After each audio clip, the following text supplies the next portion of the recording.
Hello, my name is Zen Momprier, and I'm the ASL lecturer here at Yale, and I'm really excited to be moderating this event tonight. I'd like to introduce you to our three panelists. We have Xander Beam, or I'm sorry, Fred Beam, if you can bring up your camera. And then we have Zavier Sabio, Hello. and then we have Mia Sanchez.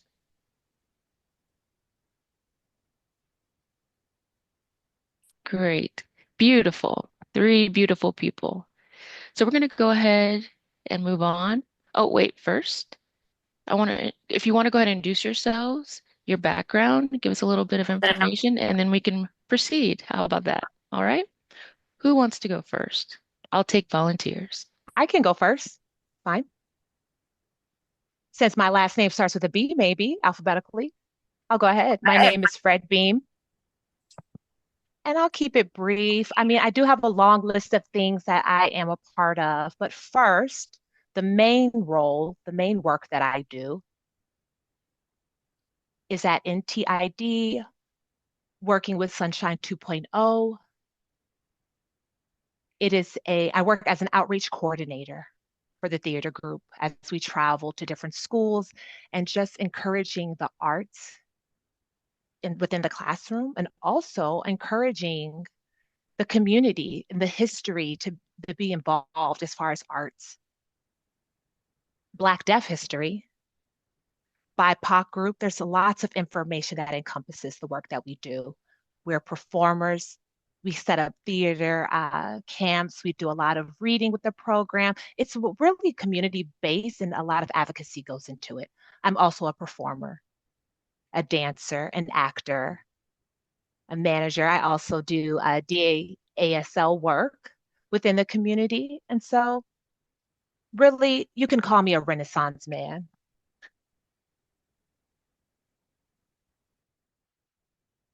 Oh, thank you so much. That's great. And who wants to go next? Okay, sure. I'll go. Hi, my name is Zavier Sabio, and this is my sign name for Zavier. I was born and raised in Brooklyn, New York, and I still live in Brooklyn, Brooklyn strong. And so I do a lot of things, but mostly I am a community coordinator for PS 34747 for ASL and English Lower School. And I'm also the host of ASL Slams, located here in New York. We are basically host a poetry and storytelling event once a month in American Sign Language only. I'm also a teaching artist at the Brooklyn Museum, and lead, I basically lead different ASL exhibits, and I am a full-time creative. So that's a little bit about me. Beautiful. Last person. I'll go with Mia. This is Mia. I will pause to be pinned. There's an audience member who can't see us. Oh, is it better now?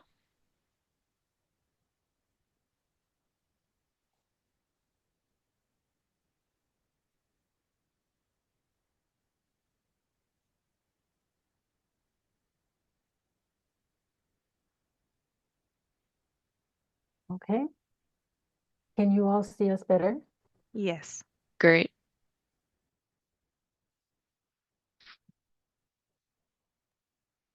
Oh, I can't see myself. Okay, should I go ahead now? Yes. Sure. Okay. Hi, my name is Mia Sanchez, and this is my sign name. It's with the 8 hand shape flicking below the dominant side eye. I was born and raised in Harlem, New York City. I graduated from RIT as my post-secondary institute, which is Rochester Institute of Technology, also in New York. When I graduated, I became a teacher for the deaf, or a TOD. And I've been a teacher of the deaf for about 8 years now. I've worked at two different deaf schools, one in New York and one in California. Now I teach American Sign Language and have been doing so for the past 5 years at the Sign Language Center, or SLC, in New York City. Excuse me, in the Ohio State University. So I teach remote classes on the side. For my hobbies, I am a freelance artist. Wow. Yeah, I enjoy art, painting, murals, and my goal is to eventually establish an art cafe. So Nice. I'm Oh, excited to I'm be I'm there. just curious. Uh, where's your next mural, or what does do you have a plan for your next project? I'm just curious. Yes, I do have a plan. I'm All right. cooking. All right. Okay, well, I'm just curious, what drew each of you into the field of creative arts? Like, what kept this interest going? Anyone? Well, I can start. So, coming from a creative family, my mom, so she was a kindergarten teacher for many years, and outside of her teaching profession, she was a fashion designer. And so she would also um, be sewing clothes. And my dad, he taught as well, but outside of that, he would also make jewelry. And so basically, my family was really heavily immersed into the arts. And so with that, that led me to really being more immersed into creative experiences when it comes to fashion, shoes, artistry in general, and really just exploring a little bit of what that is. And then that actually led me to fashion school. And during fashion school, I realized that I really enjoyed art. And at that time, I was really pursuing that passion. And so now, as far as my passion goes, I'm really focused on creativity. And I really believe that creativity gives life to people. And without creativity, people really wouldn't, people would really be robots. And so I think Hmm. creativity it really makes the world go round. So that's the reason that I am still motivated and continue to get up every morning ready to try something new every day. And that life force for me is really creativity. And without creativity, I wouldn't be who I am. So creativity, means that life is always never the same. It's always different, always new. Right. Every day is new, especially in New York City. I found different types of inspiration within New York City every day around the clock.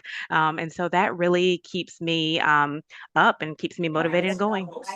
Great. Wonderful. Next. I could go. This is Yeah, Fred. go ahead. Really, my family. The same sentiment as Xavier. My parents were school teachers as well, and my mother, she graded my paperwork too.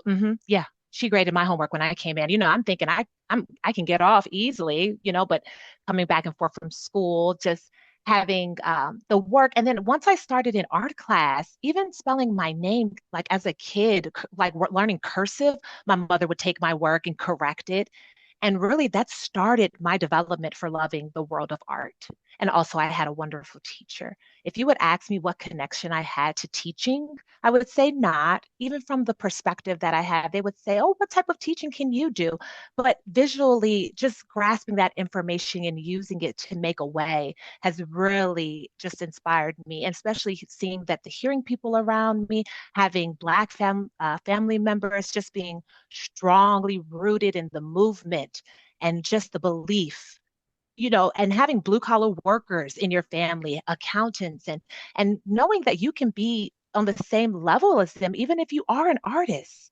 But my problem was what? Communication, learning how to navigate that world of communication, having the feeling of isolation as I moved about the world, even watching TV, just for example, when I was a young boy watching Michael Jackson, I was starstruck. I was like, whoa, what is this? I want to be a part of that. My mother and father, they didn't motivate me as far as that. It's like, no, maybe you need to pick something else, a different goal. And I mean, I was burning up inside because I didn't know that that was in me, that fire. And later on, it became ignited even more so when I went to college and I felt that the doors finally opened for me in that world. I was able to enter it and see more clearly the things that I can do after I graduated. And I decided, hey, who am I? What do I have to give to this world? And it always came back to art. It always did. And so just the growth is just amazing. I became a director. I created curriculum. And starting from youth until now, really, that fire inside of me, you remember that? It kept going. It got bigger. Even though people would say, I can't. And I'm just like, I'm an artist, the artist. And I brought that motivation that lived inside of me, that fire, and I was stubborn about it. I was destined and I went No, after it. you said Hmm. that fire, or was it like became like a flame? It kept like hmm growing and hmm growing. Which? Perhaps when I was younger, that fire when I was a kid, that match, I didn't know what it was. I just knew it was there. I knew it was there. And I knew that some way it had to come out of me. It could not stay inside.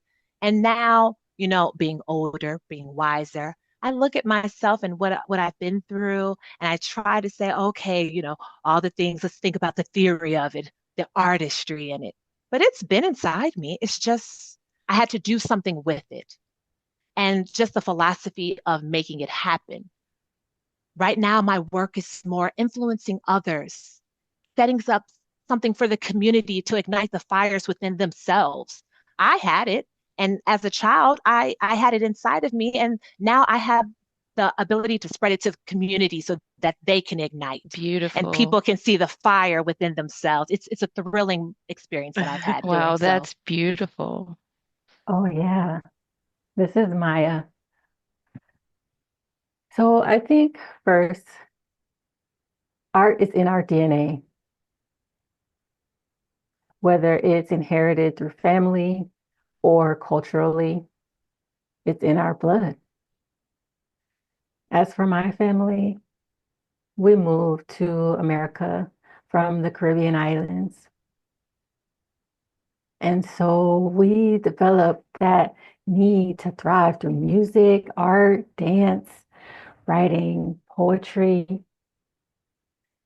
through storytelling and literacy. That was just a part of our collective, and that was part of our inheritance. Now, me being a deaf person with hearing family, there was a gap. I hadn't yet realized that I also had artistic skills within me. And I discovered that later because I grew up through speech therapy and everything just felt dry. It felt like work. And my brain was consistently focused on the spoken and auditory modalities. And so my emotions were pretty much channeled through frustrations of having to put up with this type of upbringing and the communication limitations. And so there was one specialist who provided services through the arts. And so I would tell stories through drawings. And I felt that I could be understood better through my drawings versus through my speech. And once I discovered that, I became ignited. Like Fred said, that fire burned. I was passionate. And so I don't know if it was through the art, through the painting, through the murals, but through that, I grew closer to my grandmother. And my grandmother is, from Costa Rica, very much a liberated woman. She values certain things, um, especially things from home. I would find things in our home like yarn, or women's socks. And I would find, cardboard boxes and make cards. There were so many things. We would have water mixed with different other mediums and materials, all found at home. And so those really influenced and became part of my journey as an artist. And that was a moment of breaking that barrier because art opened up so many forms for us. There was not one specific way to express ourselves, right? Right. Agreed. Right. We could see all of your different stories, experiences as part of being your creative journey, your path. So now I just want to ask, like, were there any gaps or barriers that you encountered, like not having DASL or lack of accessibility, or, like how did you handle that?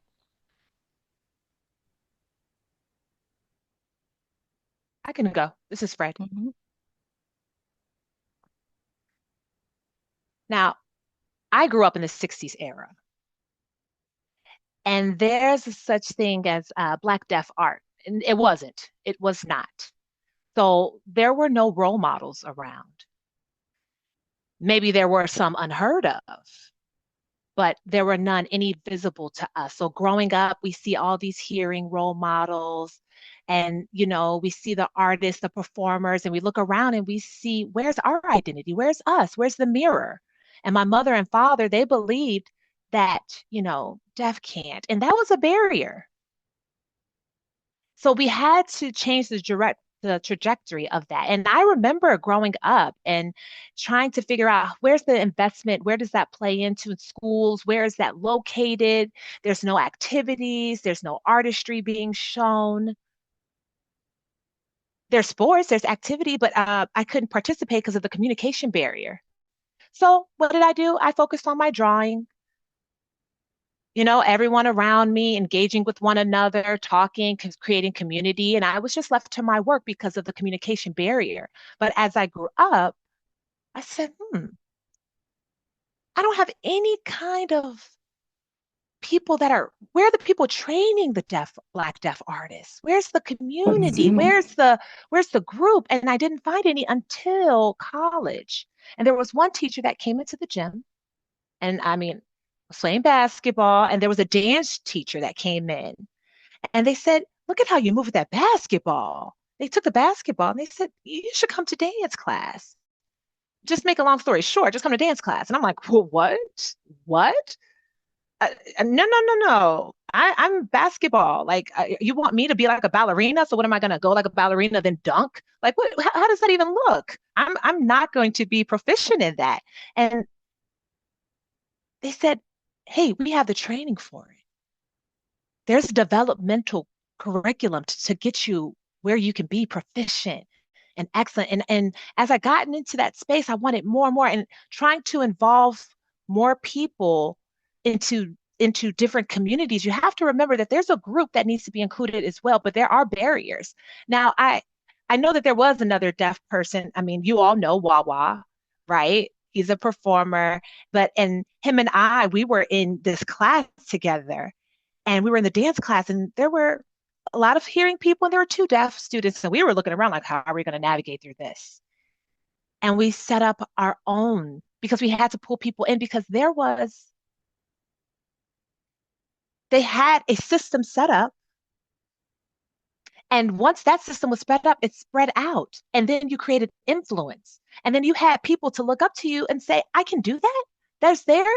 And so we didn't have it. I trained myself until high school. I mean, I would be focused in my art. I didn't even know what a Black deaf artist looked like. I just knew that I'm going to draw this beautiful flower. And then as I got older, I started to learn more and more about it. So fast forward to the future, and COVID happened. And I said, oh, my identity is important, especially like thinking about Black Lives Matter. It's not enough. And I'm deaf, but that's not enough. My deafness, my Blackness, that's not enough. So how can we merge it together? So this sign came about. Now, my art on top of that, my work on top of that. Yes, we have this Black experience, but we also have this deaf experience. How can you separate the two? You can't. And so now I have to go back and think about my theater experience. I'm a dancer, a Black artist, performer. From the deaf eye perspective, looking at it like that, and then looking at it from the it's so much intersectionality. It's just the question, right? It's a huge question with so many layers underneath it. So have you and Wawa, like, did you guys set up like the Zapper, ZAPR? Yes, we found it. We found it that, and we've been a part of the there was a group that was there, but we set up our own thing, and we've been continuing that from then on. Where did that go? Well, Wawa left to do his thing, his music thing. Well, but Yeah, oh, it's still alive, it's still going on. People are still in, but Wawa's doing his own thing, but that group has spread, and wow. more people are a part of it. We don't just have to focus on one community. A deaf people can lead, and so that group has really taken off for themselves. Wow, In beautiful. DC, yes. Yes, Fred. I want to just tag along to your comment. Yes, I mean, especially as Black deaf artists, you don't see that often. It's not very mainstream. So, right, I started thinking about a little bit of the barriers I've experienced. And I remember growing up, I went to a deaf residential school. There were so many deaf residential schools, and a lot of the narratives where that when you go into a deaf school, you might want to become a teacher, maybe you want to become a principal, but you would have some kind of future in education or higher ed or something of the sort, but nothing about artistry. And so, when you go to the vocational rehabilitation counselor and you sit with them and discuss your options in the future, becoming an artist was not something that was introduced, even though it was a thing. I just wasn't exposed to art. We're not exposed to art as a potential profession. I mean, and art really is, something that is necessary in this country. And, but people think of it as a business mindset and we have to be focused on business.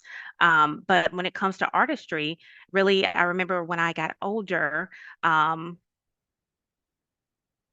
I was able to see so many different artists on TikTok and who are signing and they went viral. And I thought that was really interesting. And that's that embodiment of I just needed that opportunity to be able to express that. And they just needed that to share their work.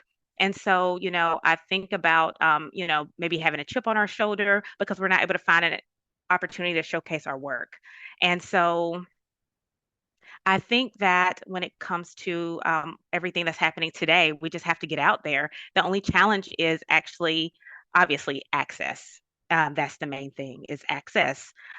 There is a myriad of opportunities now, so perhaps you can try to maybe put yourself out there. And so for me, I'm working in American Sign Language in a lot of different using American Sign Language in a lot of different avenues.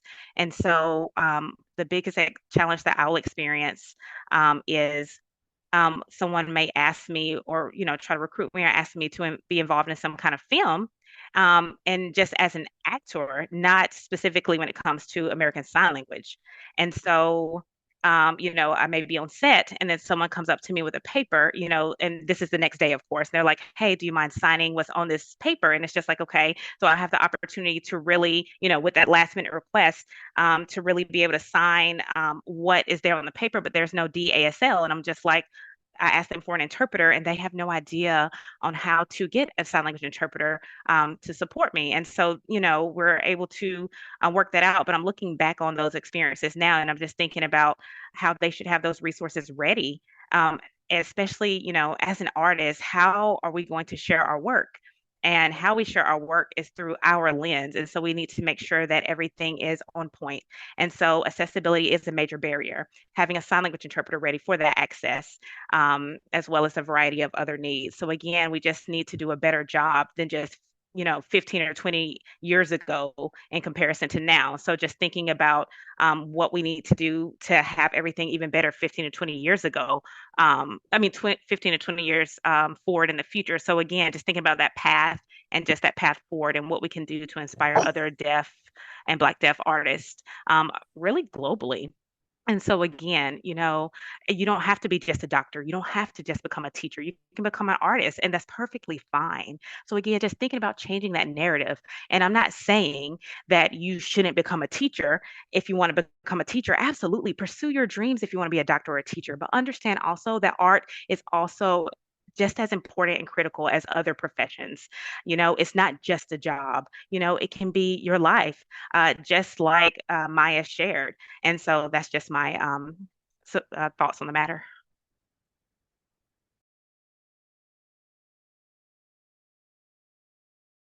Yes, we can see through the future, you know, the things that are happening. It's just like something that you have to keep watering. It's an interest you have to keep watering that keeps blossoming and growing. This is Maya. I don't want to repeat what Fred and Xavier already said, powerful comments that they've already made. But I think many of us forget that we are artists and artists for the future. We can express art through teaching. We have art through design. We have art through medicine. Art is in cooking. And as mentioned before, oftentimes we have these forms, these art forms that are hidden. When you're in your bedroom making things, you're still an artist. And so we have to recognize that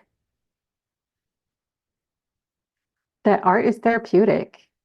It allows us to release pain, frustrations, oppressions that we're facing. For example, in deaf history, we have something called Divya, which is deaf visual image art. And we acknowledge those deaf artists and recognize their work. And we show through those images that we can notice their deaf experiences, and that becomes deaf history through the deaf view. Now, when I think about ASL and signing music, signing for teaching, both for children and for hearing people who have the desire to learn ASL, art is truly a hidden form. And we need to see art as an opportunity that can be included into different fields in different ways. How you deliver your work, how you engage with people. It's just amazing. And as Xavier mentioned, in the past, art wasn't well acknowledged. It wasn't valued. It wasn't respected. Nowadays, we can reclaim, we can reclaim what has been, passively pushed to the side and ostracized. And now we can reclaim it and say, it's okay. You can become successful. And I think, we can have things better than what we had experienced in the past. You're not wrong. I'd like to add one more thing. This is Fred about the frustration I wanted to mention.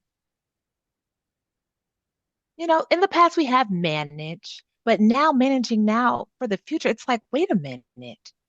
In the past, we should have learned about ourselves and who we are. Remember Black deaf communities?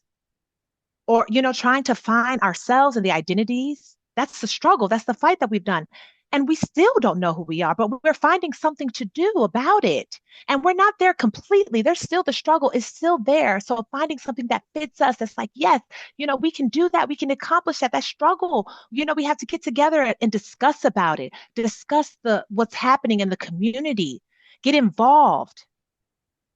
It's not about like all these years just finding the perfect fit, but thinking about what happened before and fast forwarding it to now and realizing, where did we forget in the past? What did we forget in the past that we maybe didn't do so great, that we can kind of elevate now? What can we think about? Like, what play is this? What is that? For example, what is this? Oh, that's from the South. People are like, oh, yeah, slavery times. I was like, okay, that's okay. But slavery, that's all you think about when it comes to us. And then they think, ASL, oh, let's do some signing. And it's like, hmm, today, ASL is so different from then.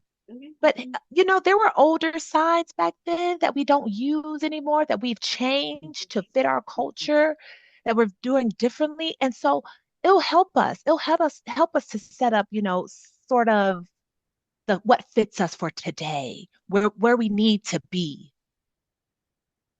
And now those that are looking at us over international, they're like, where are you from? You're not from that culture. And it's like, excuse me, I'm international. Oh, I'm sorry. Oh, I'm American. And no, no, no, no, no. They're just not used to what we gave them over time. They've taken everything and changed it to them. It's like, no, no, no, no, no. Don't forget where we come from. And my fear is that things will become so whitewashed. The culture, everything that we've built is kind of like, let's keep going, let's move about and forget where we've been, what we've done, what's happened in the 70s. Remember the afro? Remember in church? Remember how we walked with a certain swag about ourselves? Everything now is kind of like, don't forget. Don't forget. We don't have to be a certain way. Don't lose ourselves. But let me ask, have ourselves been lost? People back in the day, like bringing it to where we're at now, it's fine. We got to keep some of that because if we don't, we lose ourselves and we lose that work, we lose that artistry. And I see the difference in how back then is in compared to now. And you can't think that all art is the same. You can't. We aren't. There's truth behind everything if you look at art. And when people look at our art, they say, "Oh, wow, that's wonderful. Who invented this?" And they say, "Oh, this white person," but they don't know the culture behind it. They don't know the history or behind it. Black deaf people, they're like, that's not them. We fought to bring our truth to the forefront. Maybe, people that go to school and they learn the whitewashed history and they say, oh, or they, when deaf people were coming up in school, they would say, "Oh no, don't sign, don't use sign language. Parents teach your children how to speak. No, ASL is not perfect." But most of the Black deaf people, we were speaking, they were using their voices and signing at the same time because music is such a deeply rooted part of our culture. And they would look at us, they would say, they're not deaf. They're using their voices. We're deaf too. Our culture is so intertwined with something that we just have to, we're combining the two. And so pay attention, continue the fight. Don't leave our history behind, but include it what's in the forefront in our future. Our future children need it. They deserve to be reminded of our beautiful history and where our sign language comes from. That's all. Yes, and Yes. Fred, you're on point, and that's what I think of when I think of barriers. I think a lot of it comes from hearing culture, but also internally with deaf people as well. And so we have to make sure that our people really understand that we do experience barriers from our own people. And so that's why we work so hard to change that narrative of, yes, Black deaf artists are artists, and deaf artists are a part of American history, point blank, period. Mia? This is Mia. And not just Divya, but the deaf community. They have a program that's a summer camp. So that summer camp has art cohorts or collectives where they come together, and it's a recognized summer program where they offer these collectives for deaf people of color specifically. They tend to be somewhat marginalized, and often they're not enough funds, there are not sufficient resources provided to support deaf people of color, not enough mentoring as well. There's not enough leadership or empowerment for them.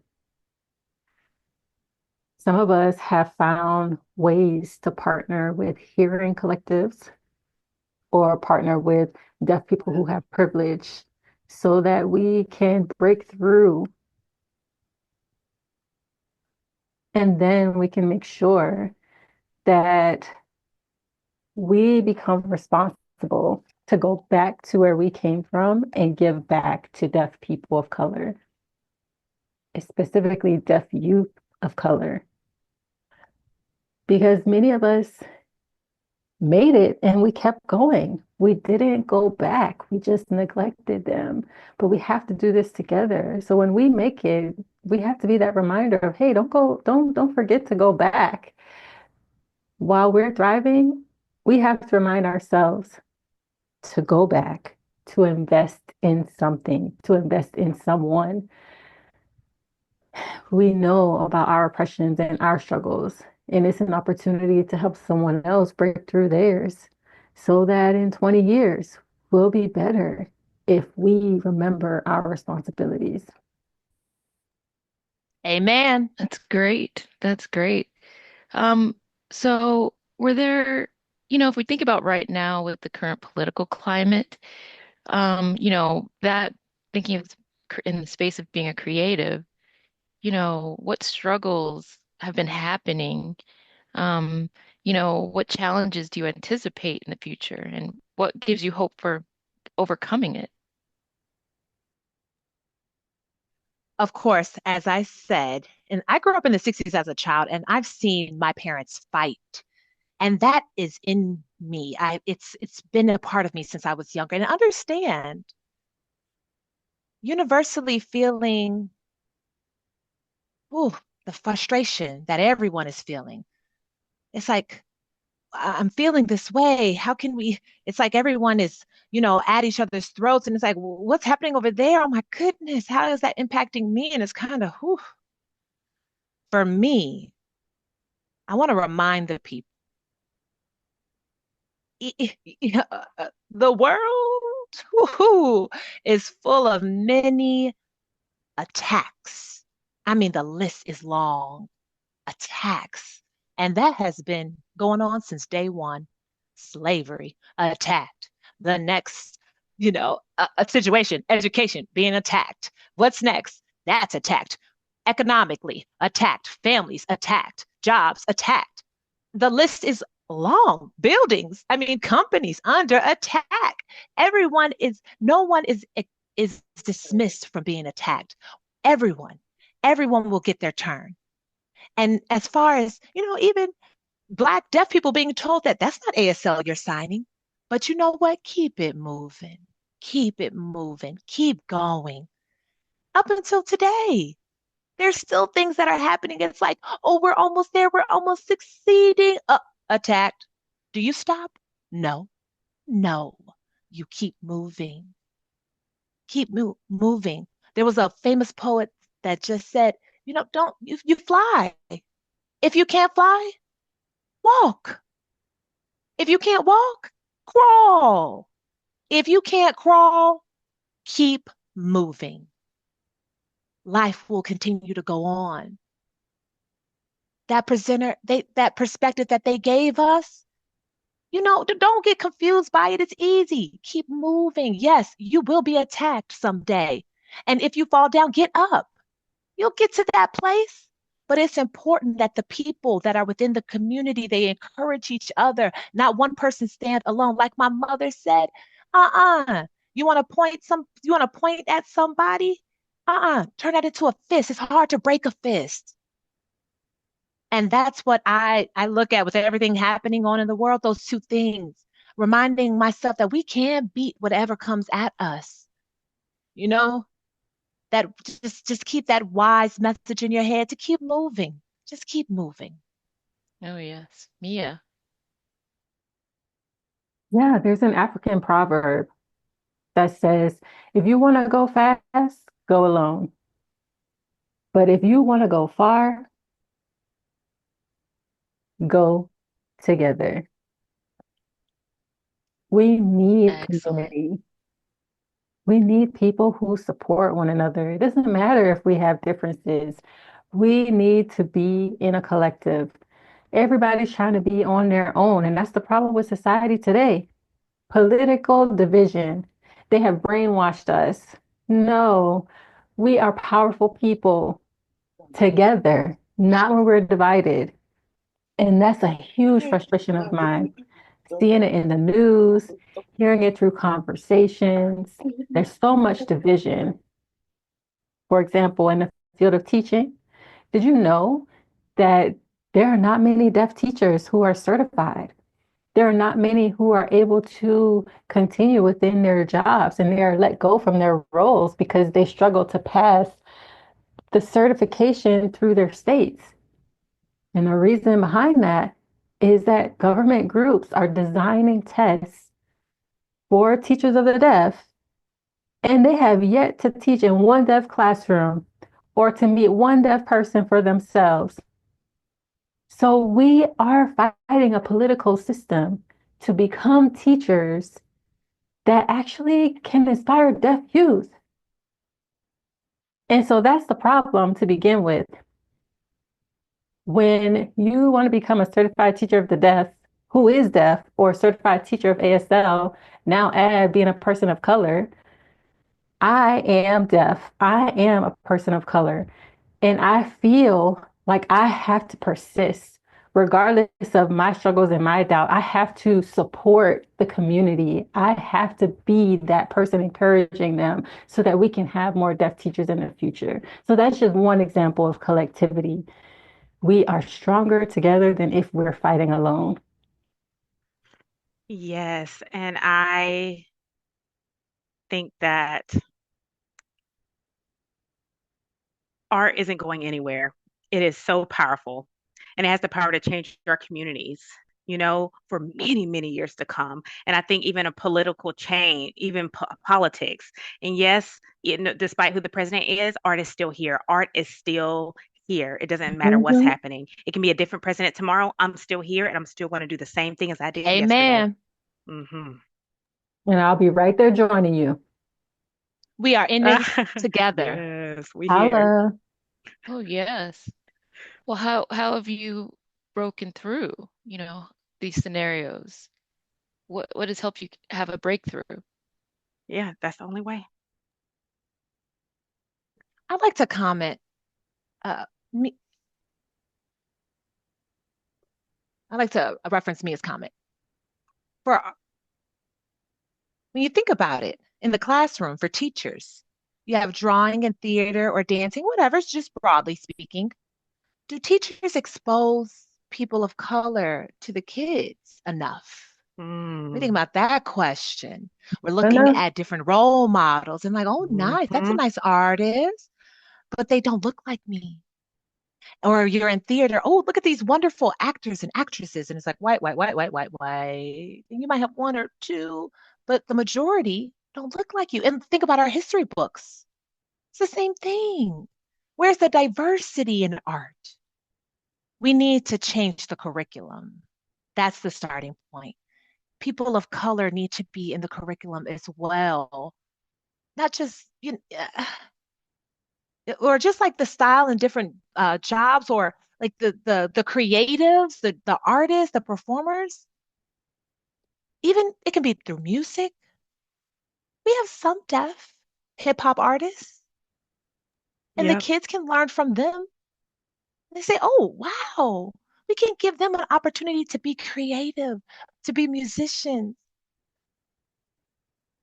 As an outreach coordinator, I use art to make music about STEAM, science, technology, and math. The kids are like, what? Black, Latino, Asian, anyone can make creative music, put language and mix it into something. We go around to schools and they're like, oh, you can, and it's fun. We need to invest in that because children are the future. We can make it fun. We can make it fun in schools. And I know that in schools, it's most of the time you're finding your identity, and it can be so many different oppressive ways coming at you left and right that can prohibit you from growing. But if we can invest in the schools, we can help water those plants. Well, this discussion right here means that we have to continue to be resilient, especially in art, regardless of our backgrounds, regardless of what the stakes are. We have to say yes to us and support our ideas, support our work. That's the key for this journey. We have to continue to find people to say yes to. We're going to face so many no's, and that's fine. Just having a few yeses will help us through, will help us go a long way for sure. Period. Great. Yes. So, as far as being a creative, their roles, um, you think they change social change? Can you say that again? Mhm.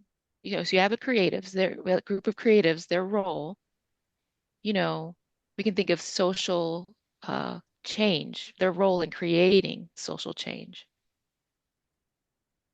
Oh, that's a whole nother hour There's many conversation. ways. Yeah, there's many ways. Okay, well, time is escaping us. So if we can Mhm. summarize it as much as possible. It's really hard to say, but I'll throw out one. There's many, okay? But I'll throw out one. Hmm. Let me choose wisely. I'm just gonna throw out one small thing. And there can be other things involved with this. I'm just gonna put out one word. What's up? If I ask a person, like someone of privilege, white person, I say, what's up? What's up? That interpreter box is oppressed because it's like that signing. It's like right here. What's up? That's me signing right here in this little box. But Black Death sign, that box is not there. This is what's up. What's up? What's up?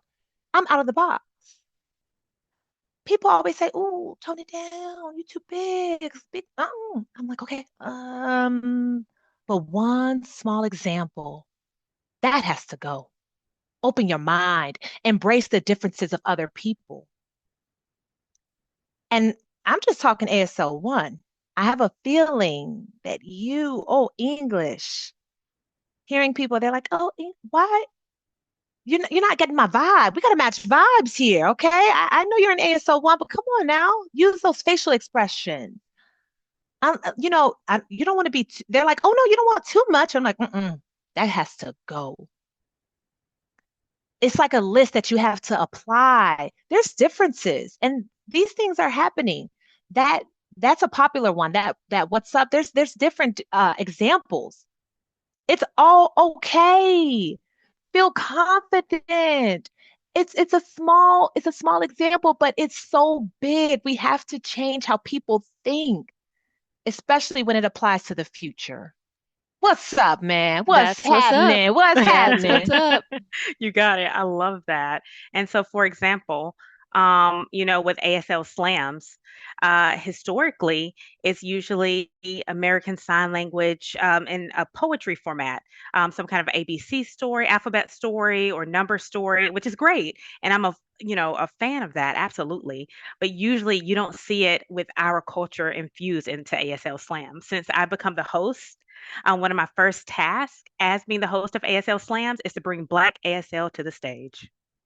And that was one of my first tasks was to bring Black ASL to the stage because really Black ASL is not really considered respectable and suitable within the deaf residential school setting. But so my duty, my responsibility that I've tasked myself with is to welcome variations of American Sign Language, specifically deaf Black American Sign Language to the stage and those artists to the stage. It doesn't matter if you're hard of hearing, profoundly deaf, maybe you're more oral. Those things do not matter. You're still a part of us. You're still a part of the community, and that is my duty. And since I've been the host of ASL Slams, I've brought a variety of different faces to the stage that most of the audience hasn't seen before, and they now have a platform. And so now folks are really be able to see what that looks like. I am one of them. And so again, growing up at a residential or being at a residential school as a student with American Sign Language, you know, that was what I mainly saw.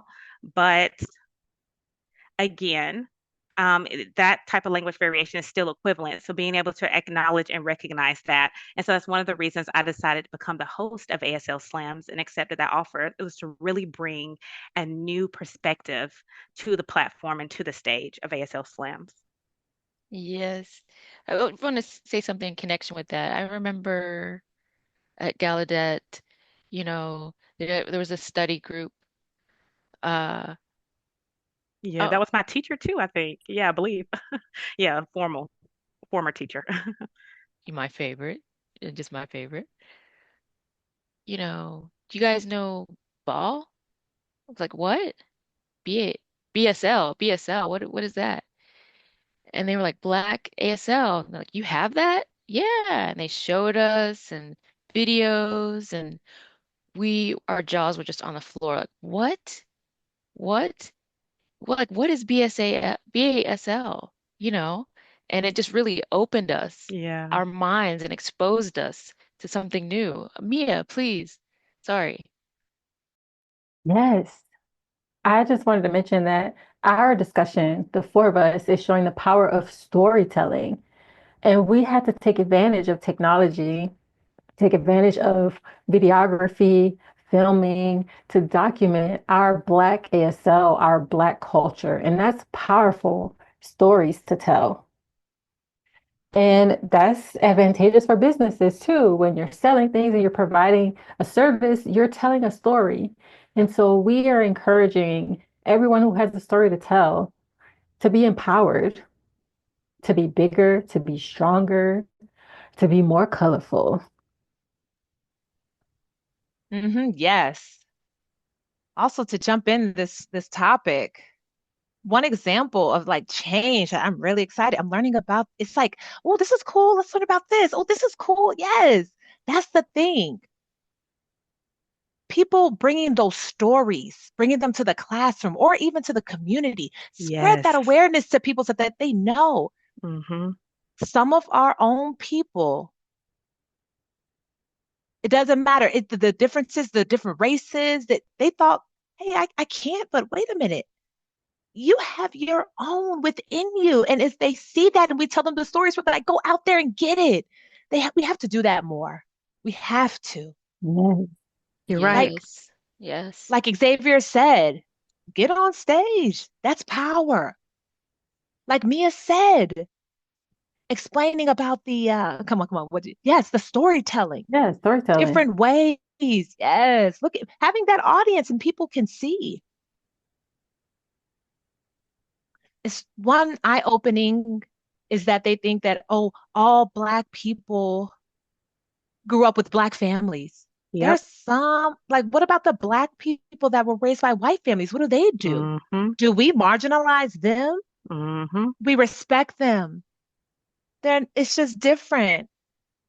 It's like, oh, you know BASL? And it's like, no, I grew up with a white family. Be careful. Be careful. Listen to other people's stories first and then make the judgment. That's Mm-hmm. that's the That's Mhm. true. power. That's the power of the stage, the classroom. And just if I could just share a message to all the people, just seeing the differences and all of us. It's not just, oh, them over there, those people, but all of us. Mhm. All of Oh, us. yes. Yes. Really, your stories and, all of the points you've shared with us, it really gives us something to meditate and think on. Um, I'm just feeling my laptop like just, vibrate. I'm not, it's like I'm just chewing popcorn here, just enjoying this. But unfortunately, our time has run out. But we've recorded this. And, I don't know if people want to, when people are finished saying their goodbyes and everything, we'll close and pull the curtain. And then we'll say, that's all, folks. All right. My man.